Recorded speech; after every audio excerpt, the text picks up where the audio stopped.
कुछ ही देर में विदा हो जाएगी साहब। जाते जाते आज लाडली से क्षमा याचना, क्योंकि वो लक्ष्मी स्वरूपा है साहब। जन्म से लेकर के आज तक आपने इसके लालन पालन में किसी प्रकार की कोई कमी रह गई हो, वैसे तो माता पिता कमी रखते नहीं है साहब, लेकिन फिर भी कोई कमी रह गई हो इसके लालन पालन में, इसकी परवरिश में, कभी डांट दिया हो लाडली को, कभी डांट दिया हो, तो आज लाडली से क्षमा याचना कि ऐ मेरी लाडो, जन्म से लेकर के आज तक तुम्हारे लालन पालन में, तुम्हारी परवरिश में, तुम्हारे माता पिता से किसी प्रकार की कोई कमी रह गई हो, तो आज जाते जाते अपने माता पिता को क्षमा करना। और अगर तू हमारी परवरिश से प्रसन्न है तो जाते जाते एक आशीर्वाद दे के जाना अपने माता पिता को कि जब भी तू बेटी जन्म ले, पुनः मेरे घर में मेरी बेटी बन करके जन्म लेना, ऐसा आशीर्वाद मुझे प्रदान करना।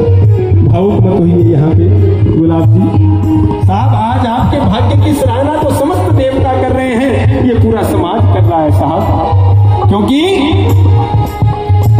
आपके घर में आपकी लाडली ने जन्म लिया, उसी दिन आपका भाग्य बढ़ गया था साहब। कहते हैं ध्यान देकर के सुनिएगा बेटियों के बारे में कि हर बेटी की तकदीर में एक माता पिता जरूर होते हैं, हर बेटी की तकदीर में एक माता पिता जरूर होते हैं, लेकिन हर माता पिता की तकदीर में एक बेटी हो ये कोई जरूरी नहीं है, ये कोई जरूरी हो। इसीलिए आपका सौभाग्य अच्छा है साहब। कहते हैं पिछले जन्म में हमने कुछ अच्छे कर्म किए हो तो घर में बेटा जन्म ले सकता है साहब, लेकिन बेटियां पिछले जन्म के कर्म से नहीं, बेटियां जन्म जन्मांतरों के पुण्य जब एक साथ उदय होते हैं तब जाकर के बेटियों का जन्म होता है साहब, तब जाकर के बेटियों का जन्म होता है। कहते हैं बेटा तो सिर्फ एक कुल को तारता है, लेकिन हमारी बेटियां दो दो कुलों को तारती है साहब, दो दो कुलों को। एक बार इन बेटियों के लिए जोरदार तालियां होनी चाहिए साहब, बेटियों के लिए जोरदार तालियां। लेकिन फिर भी एक विडंबना देखिए साहब, बजाते रहो हल्का हल्का, ऑर्गन का आवाज कम रखो, ऑर्गन का आवाज कम रखो। ये भारत की परंपरा है साहब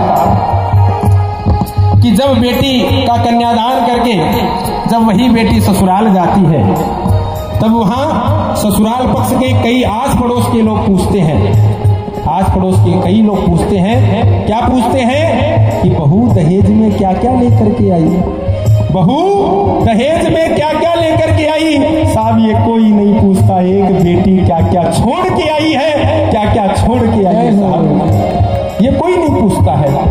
आज हम सब छोड़ सकते हैं, पुरुष लोग नहीं छोड़ सकते साहब, इसीलिए इनको शक्ति कहा है साहब।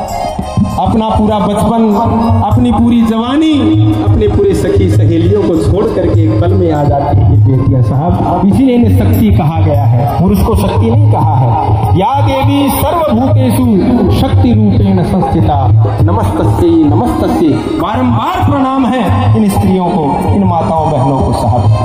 तो यहाँ पे भावुक मत होइए। आज जाते जाते आयुषी जी आपसे कुछ कहना चाहती है।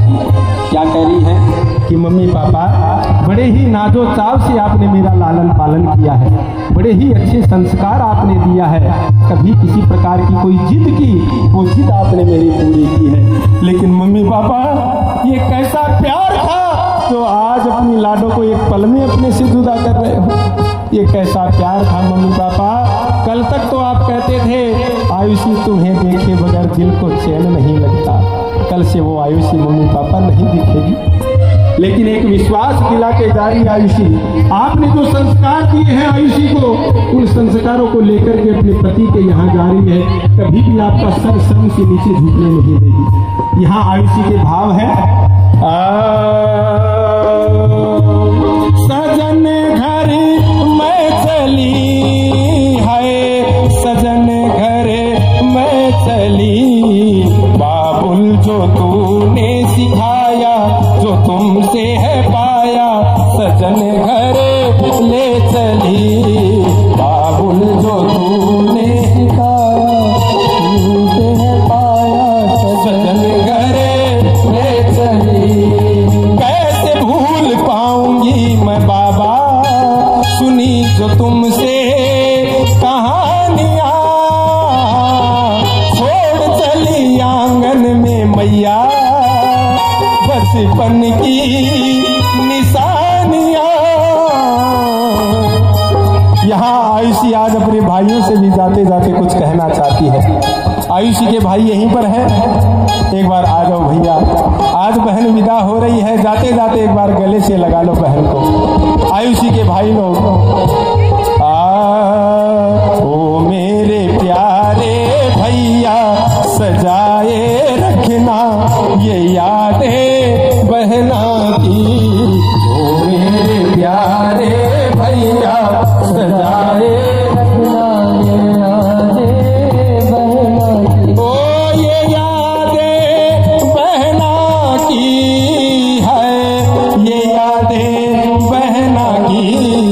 बाबुल जो तूने सिखाया, जो तुमसे है पाया, सजन घर ले चली। बाबुल जो तूने सिखाया, जो तुमसे है पाया, सजन घर ले चली। और एक बात और जो दहेज लेते हैं उनके लिए बोलना चाहूंगा साहब। बेटी बाबुल के दिल का टुकड़ा, बेटी बाबुल के दिल का टुकड़ा। दहेज कहाँ इससे बड़ा, हाथ सीता का राम को दिया, हाथ सीता का राम को दिया। जनक राजा देंगे और क्या। साहब वो जनक राजा अपनी लाडली सीता का जब हाथ दे दिया राम को, उससे ज्यादा और क्या दे सकता है साहब। तो आइए विवाह विधि में आगे बढ़ते हैं। कन्यादान का संकल्प 3-3 पीढ़ियों का उच्चारण होगा दोनों परिवारों की ओर